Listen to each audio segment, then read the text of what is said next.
Oi, gente! Está começando a nova temporada 2021 da Hora do Enem, o mais tradicional e importante programa diário sobre o Enem na TV brasileira. Estamos conectados mais do que nunca e vamos estar juntos para alcançar um ótimo resultado, pois esse ano nosso apoio vai muito além de que você assiste aqui na TV Escola. E no programa de hoje você vai ficar por dentro de toda a nova fase da Hora do Enem, com a diretora de Educação da TV Escola, a professora Cláudia Coxim. Vai saber como ter acesso ao nosso curso intensivo digital e assistir a teleaula do dia apresentada pelo Land Vieira, uma super aula temática de geografia abordando meios de transporte e fontes de energia, um dos assuntos mais cobrados na prova do Enem.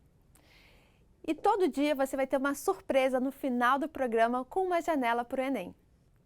Está conosco a educadora de grande prestígio e experiência, reconhecida em todo o Brasil, a professora Cláudia Coxim, ex-secretária de Educação do município do Rio de Janeiro e diretora de Educação aqui da TV Escola. E com o programa Salto para o Futuro, ela veio aqui dar as boas-vindas nessa nova fase da Hora do Enem. Tudo bem, Cláudia? Bem-vinda! Muito obrigada, Tati. É um prazer estar justamente no programa que inaugura a nova fase do Hora do Enem, esse programa tão importante para a formação dos nossos jovens e preparação para o acesso à universidade, né? Com certeza, bem-vinda. É um prazer é meu ter você aqui, Cláudia. Eu queria saber de uma palavra sua para esses jovens que vão ingressar e vão fazer a prova desse ano do Enem. Olha, em primeiro lugar, é uma palavra de combate à ansiedade, né? Não, muitos de vocês me procuraram, disseram que andam preocupados porque não puderam ter uma preparação adequada com o fechamento de escolas, com o isolamento, sem livros em casa, sem conectividade, muitos de vocês. E eu queria dizer, não se esqueçam que boa parte dos jovens viveu a mesma situação. Então, o Enem vai depender muito, lógico, da persistência e garra de cada um, da vontade de avançar, de aprender, mas esse cenário é um cenário para todos, quer dizer, todos viveram essa mesma situação.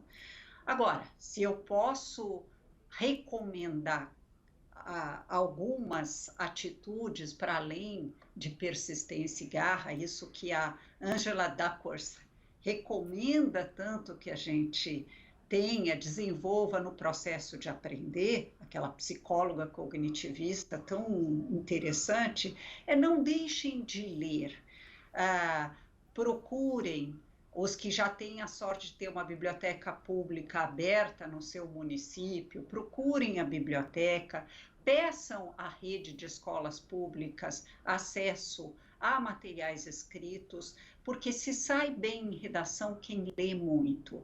Além disso, aqui nós teremos aulas todos os dias, ainda uma maratona, né, no fim da semana, para que vocês não percam nada.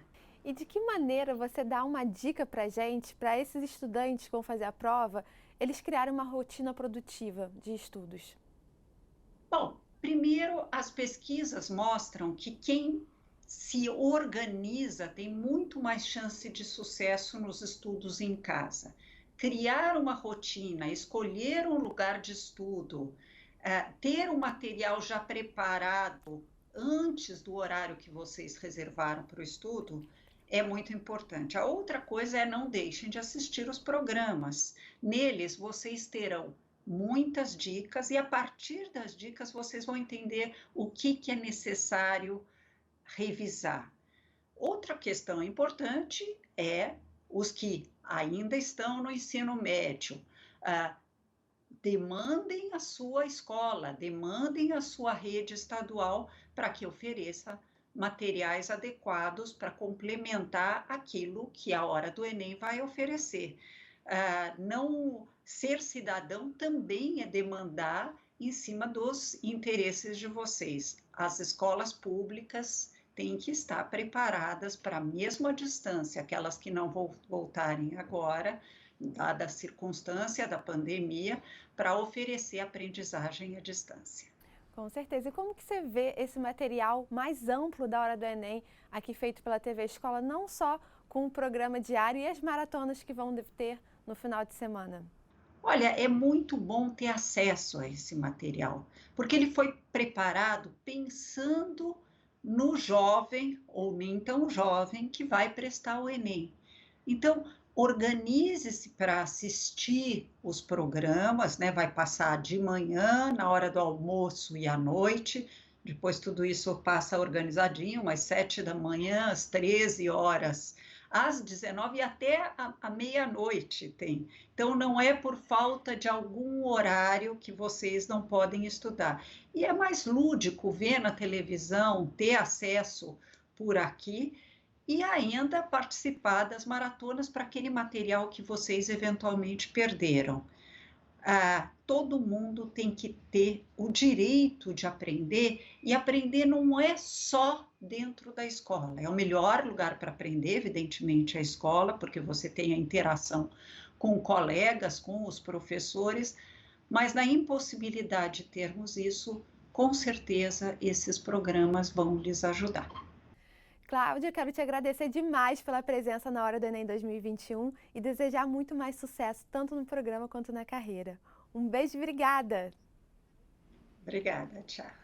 E atenção!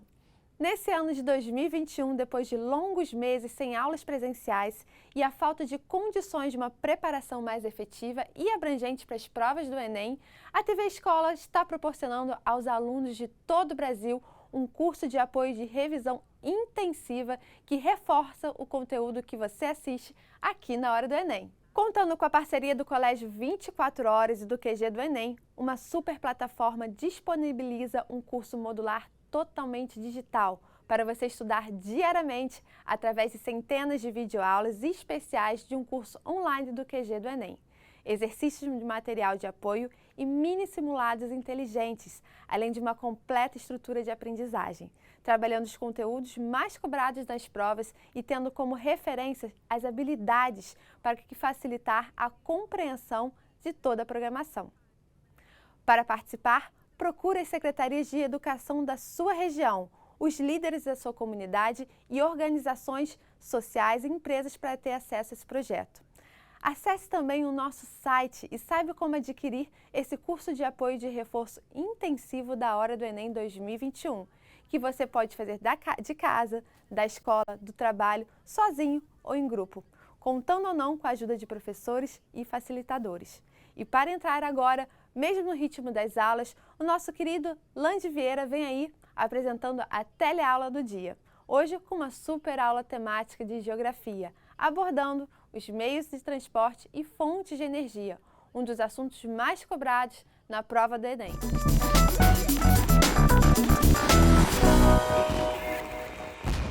Hora do Enem no ar, falando de geografia. Mas e aí, partiu revisão? Então vem pra cá, professor Diomário Silva! E aí? Ele aí! Tudo bom? Tudo certo Tranquilo. contigo, professor? Tudo ótimo, sempre. Geografia econômica, mais precisamente transportes. O que o Enem cobra sobre esse tópico? Vamos pensar um pouquinho juntos? Vamos utilizar um pouco... O quadro? Vamos. Simbora!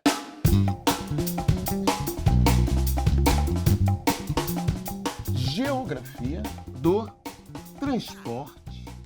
O que o Enem vai pensar? As modalidades, como o transporte impacta a vida urbana, o seu deslocamento, do ponto de vista ambiental, o sistema de transporte que você utiliza.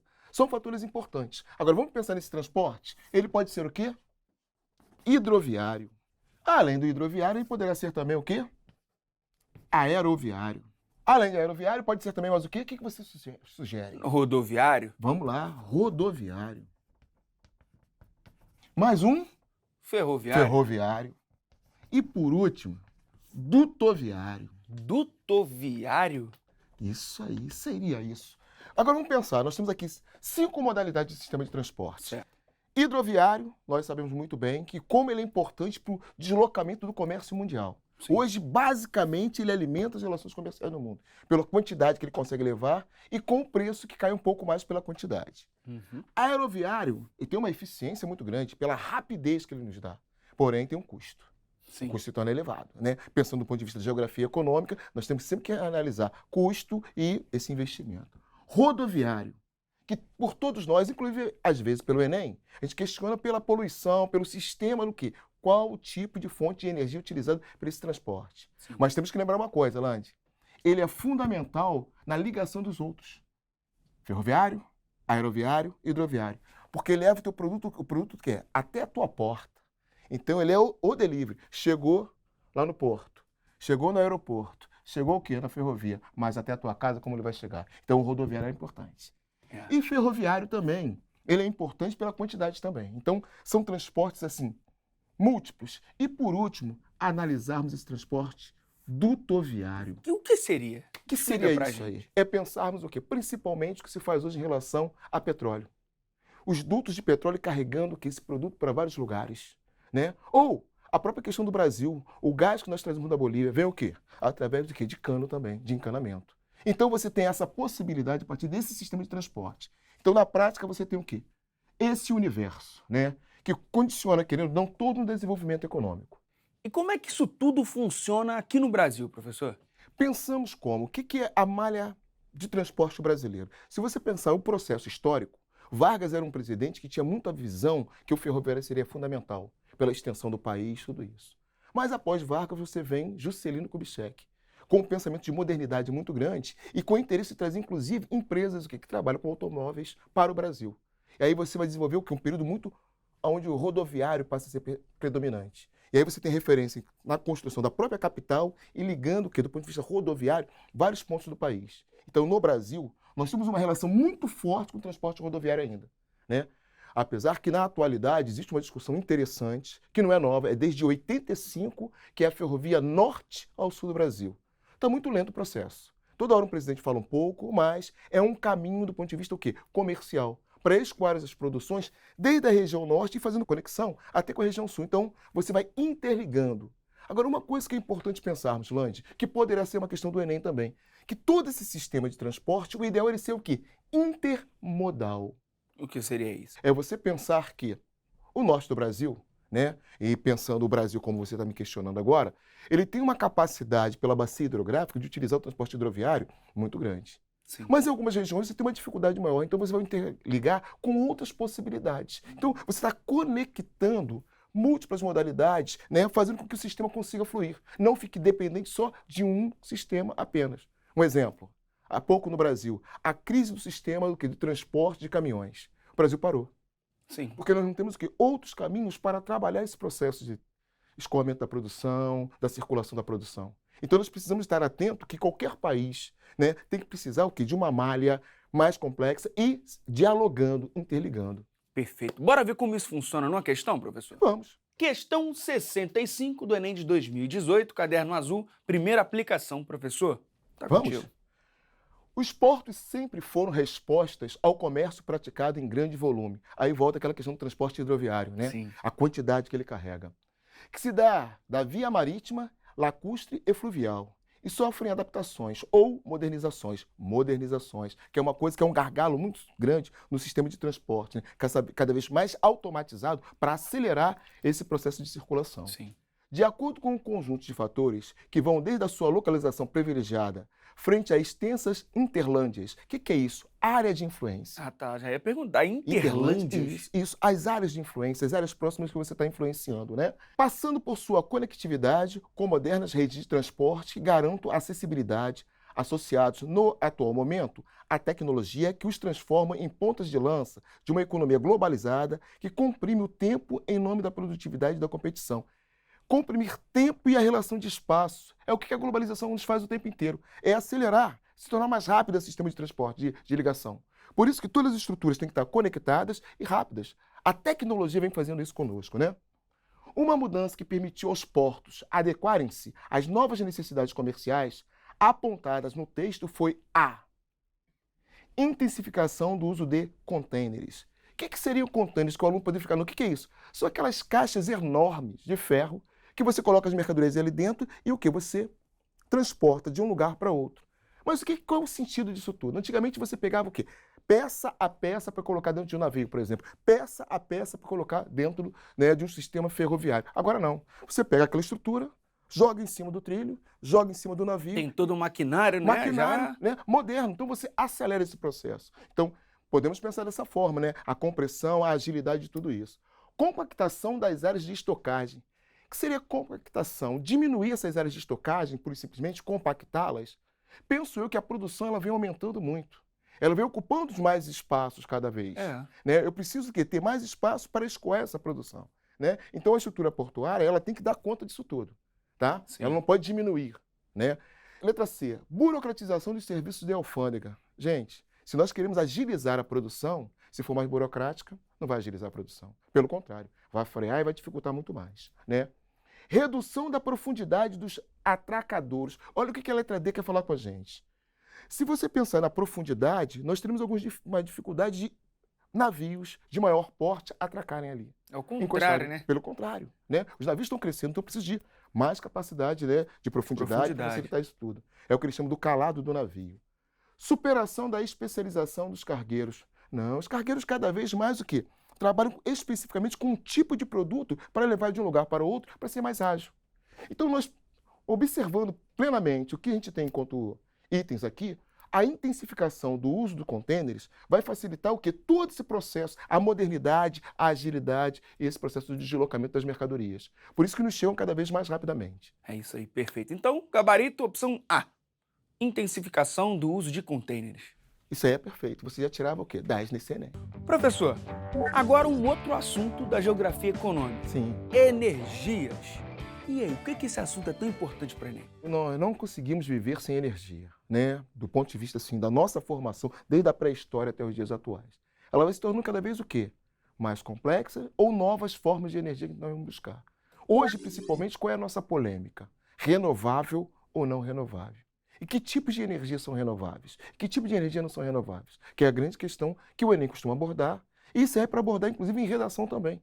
Né? Quando você tem a questão ambiental, ela sendo norteadora. Então, quer dizer, que tipo de energia? Renovável ou não? Quais são as fontes que nós temos?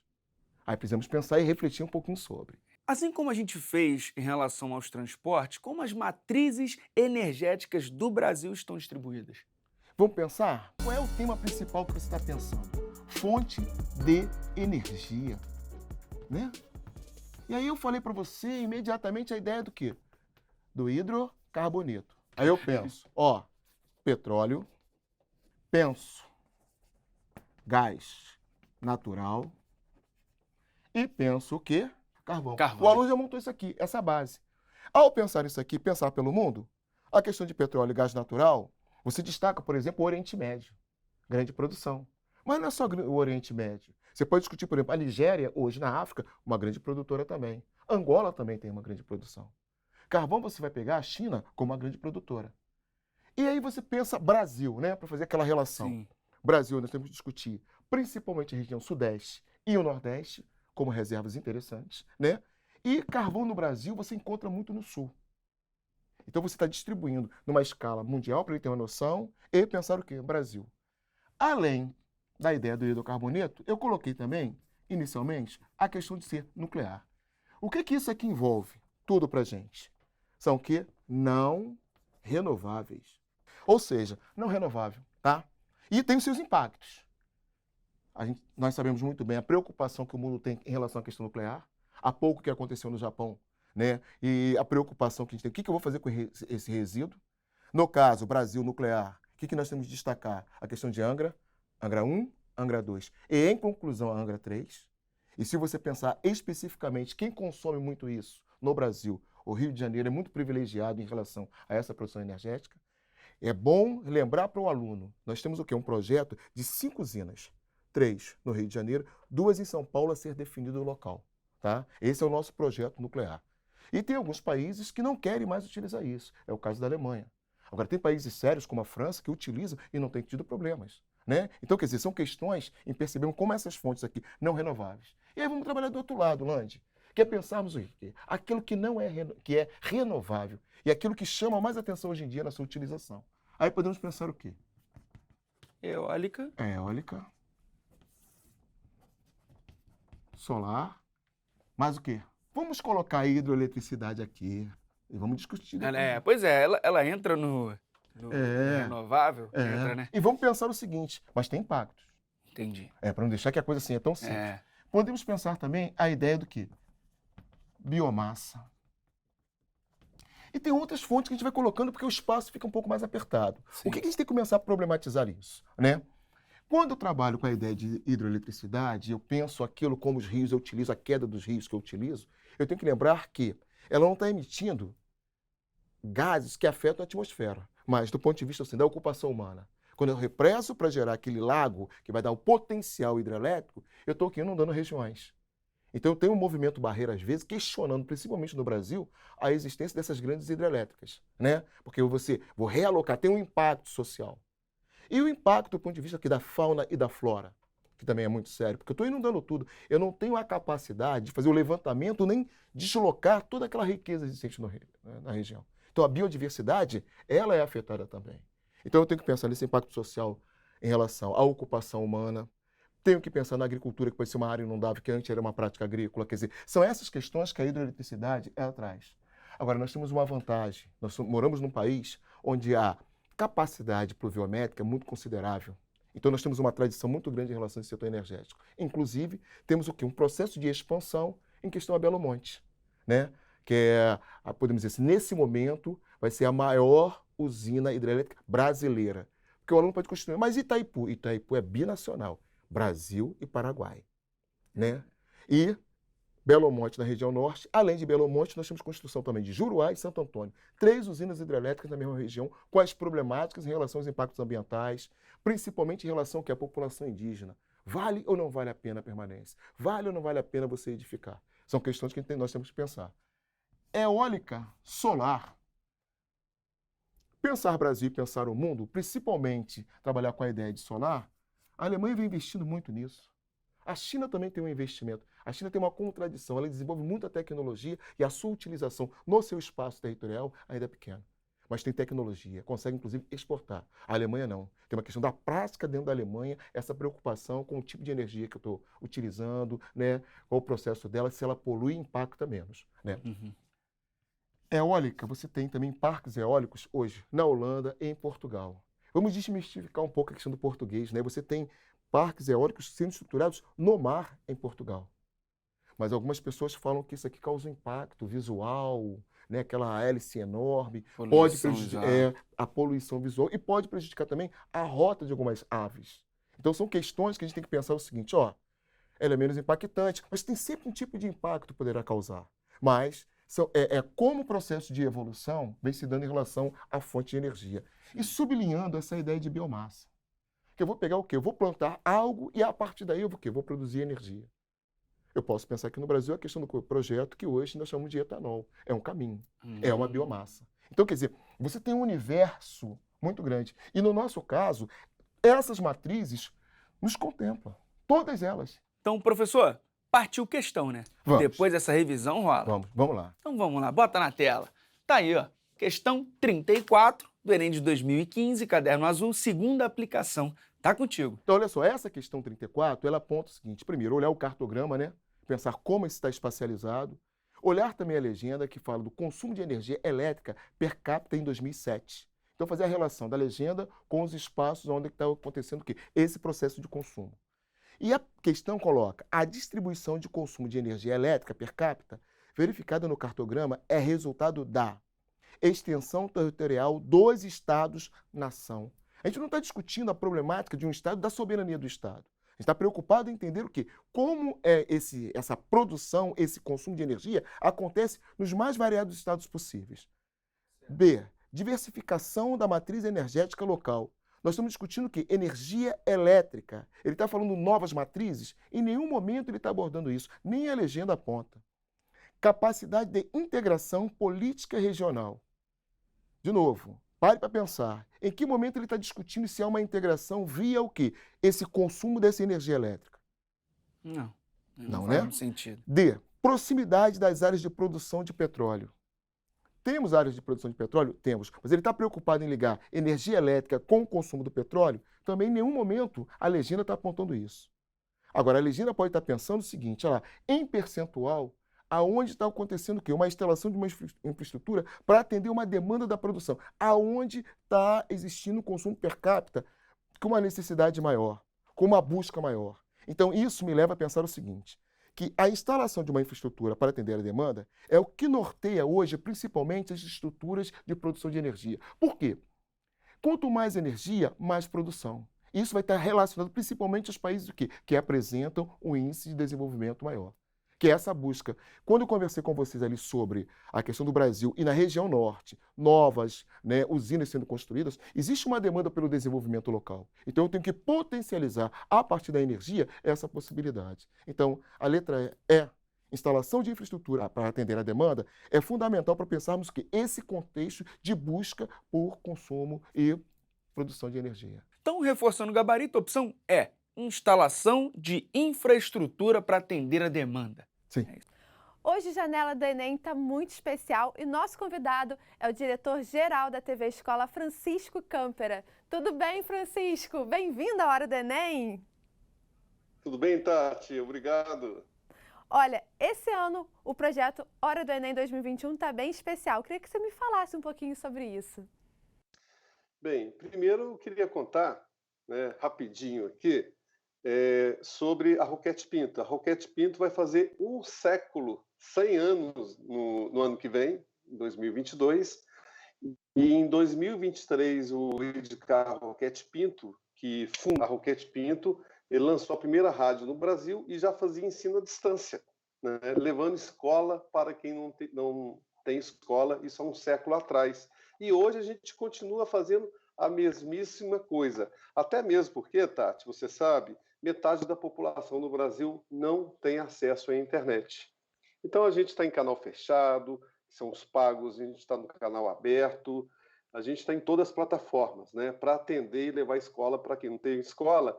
E o novo Hora do Enem vem aí com todas as matérias. Todo dia vai ter todas as matérias, 50 minutos nas plataformas digitais, e vai ter um resumo aí no canal aberto, né, em três vezes ao dia, né?